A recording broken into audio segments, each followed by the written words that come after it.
Even when you have been a very good girl for daddy, you will still be asked to position yourself as a show of your submissive obedience to me.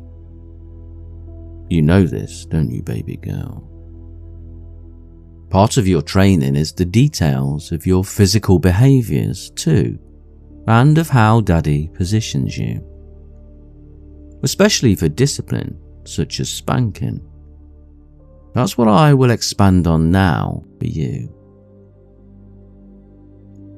The detail and techniques of a more aftercare nature follow in another series in my playlist of training. But this, for now, is number 3. The freestanding position. Your hands on your knees. Now, the purpose of this position removes any structures that you've leaned into before. There's no chair, no wall, no table, no daddy's knees, no surface to rest against. Only you, your body, your breath. This posture teaches accountability, not as punishment, but enhancing your awareness of your own presence. In this position, you learn how to hold yourself under attention without collapsing and without performing. Just hold yourself. So we start by clearing a special area for you. Clear the floor. No furniture or support within arm's reach. Nothing to lean on if your balance lets you down. The simplicity matters. This position works because there is nowhere else for you to go. And it might take many attempts to get it right, but that's the purpose of training. We will do this until you get it right. So, Daddy's interaction then begins with what's called the mentor's position. Standing in front of you, facing you. Not close enough to touch, not far enough to be out of sight. Feet grounded, breath steady. My role here is not support, but as a witness. I watch how you organise yourself when nothing else does it for you. These are the first moments of your guidance. Stand here, step forward, no rush, take your time. I can wait until you are fully present and ready. And then I will ask you to place your feet shoulder width apart. Even weight through both soles of your feet. No locking of the knees. And then I can guide you forward. You bend slightly at the hips. Just enough so you can place your hands just above your knees. No gripping, just resting your hands there. And this really does matter, because gripping is control. Resting is authenticity.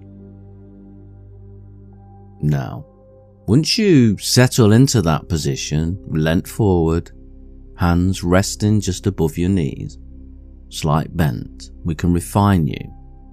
Make sure that your back is flat, not rounded. Your chest is open, not lifted.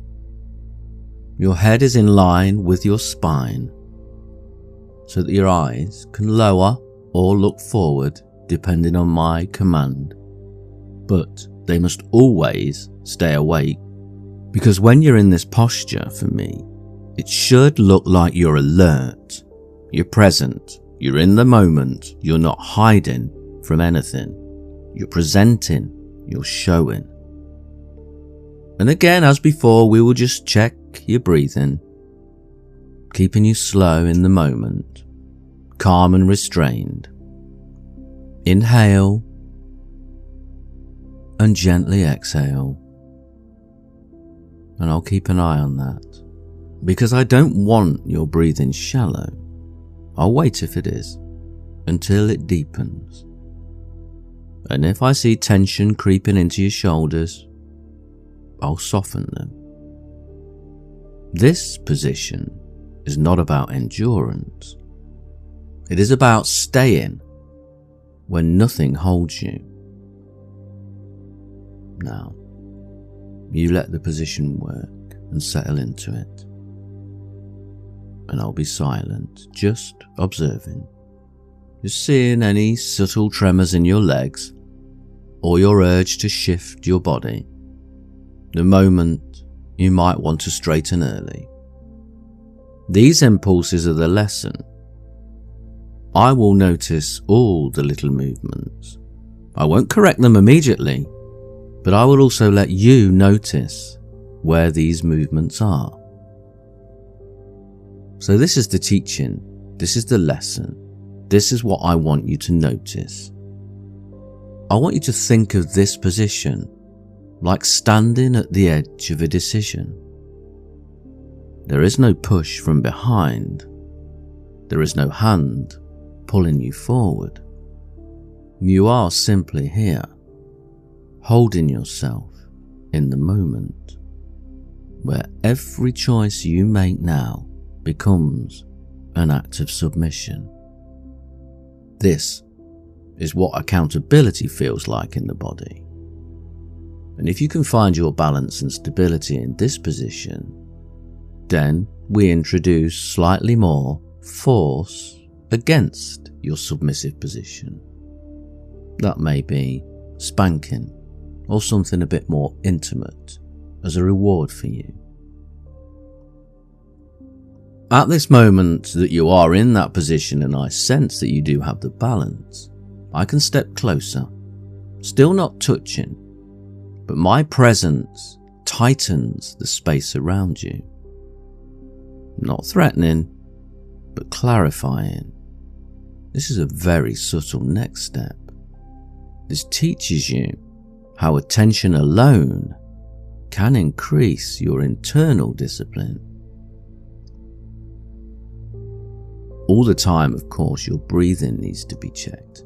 The calmer and deeper your breathing, the more your lessons deepen inside you, the more you can acknowledge them, the more you can genuinely sense an understanding of them. And I want you to inhale slowly. And when you exhale, it must always be completely. I'll breathe with you if needs be, as your metronome of breath until you find the balance. And without effort, you can match me, even hoisted forward as you are. Now this is how authority and dominance works at its deepest level, through rhythm and space, not force. Of course, you're in a safe space. I'm continuing to watch all the time, watching your legs are warm, not numb, your hands relaxed, your breathing steady. If it does look like you're straining, then I may make a micro adjustment, but I will name it. Notice what's changed. Awareness matters in this situation more than perfection. Good girl. So when this lesson is complete, I can guide you safely out of it again. Straighten you slowly. No quick movements, no snapping upright. Just roll up through the spine and give you a moment to stand fully again. See, in this lesson, you learnt that posture is how to stay when nothing else holds you, how to regulate yourself under close observation. This is discipline that lives inside you. Good girl. So in conclusion, this is the free standing position, a lesson in self-support and internal steadiness. And this is your training manual description, ready for when I ask you to stand freely bent for Daddy.